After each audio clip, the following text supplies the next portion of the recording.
Illinois Fighting Illini versus USC Trojans. The lights come up in Los Angeles with real weight behind this one. Illinois arrives at 21-5 overall and 12-3 in conference play, sitting second in the Big Ten race and firmly in control of its postseason positioning. USC stands at 18-7, 7-7 in league play, fighting to climb out of the middle tier and solidify its tournament footing. The projection leans sharply toward the visitors, nearly a 77% edge, but the Trojans are at home and they're coming off a 25-point explosion from Elijah Arenas that signals they're not backing down. For Illinois, this is about separation in a crowded title chase. For USC, it's about statement and stability. Illinois brings a top-tier offense, scoring 84.2 points per game while shooting 46.5% from the field, 35.6% from three, and 78.4% at the line. They rebound at a powerful 41.2 per night and distribute 14.5 assists, turning it over 9.1 times per game. Defensively, they allow just 68.2 points, collect 3.6 steals, and block 4.8 shots. USC counters with 81.3 points per game on 46.9% shooting, 32.1% from beyond the arc, and 71.9% from the stripe. They average 15.3 assists and 37.3 rebounds, but commit 12.6 turnovers. On defense, they concede 75.8 points while generating 6.6 steals and 5.6 blocks. The Illini are powered by Keaton Wagler, pouring in 18.5 points per game with 4.3 assists and elite 79.9% free throw shooting. He shoots 43.2% from three and controls tempo late.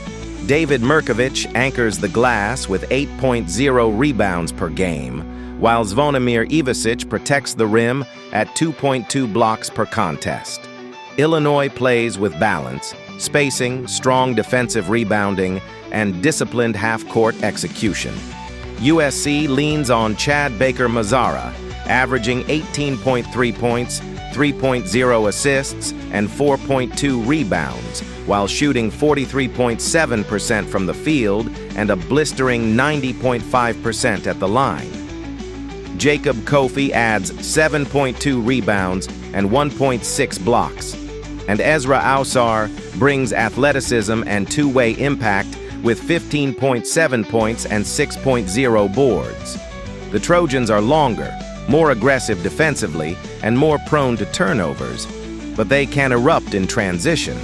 The defining theme: Illinois' efficient, controlled offense against USC's disruptive, high-activity defense. Discipline versus pressure.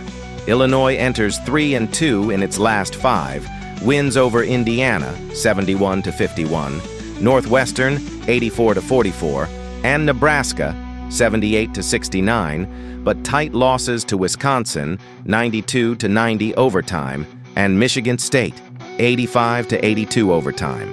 They've been battle-tested in close games, executing late even in defeat.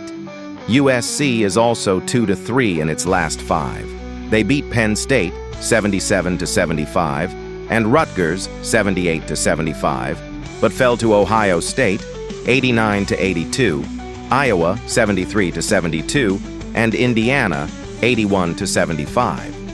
The margins are thin, but defensively they've allowed 80+ in 2 of those losses, a trend that could be costly against Illinois' firepower. The centerpiece duel is Wagler versus Baker-Mazara.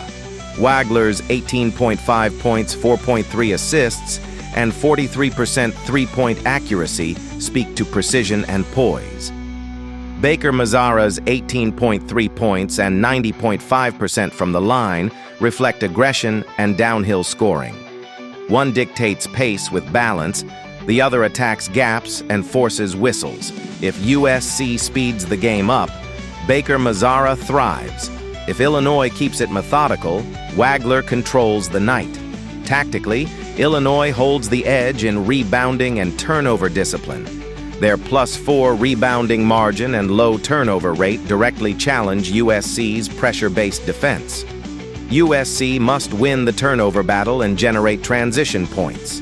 In the half court, Illinois' 68.2 points allowed per game and interior size with Ivasic and Merkovich create resistance. Watch the glass. If USC closes the rebounding gap, they'll unlock second-chance scoring and momentum runs.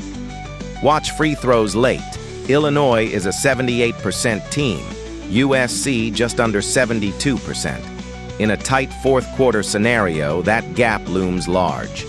The X factor is Illinois' depth scoring.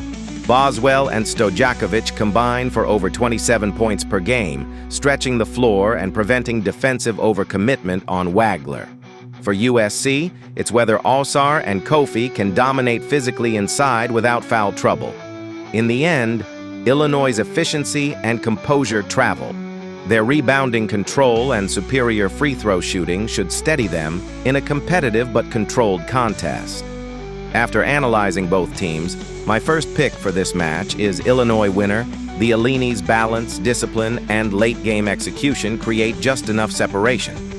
On a night charged with urgency, structure beats volatility. My second pick for this match is total over 149.5.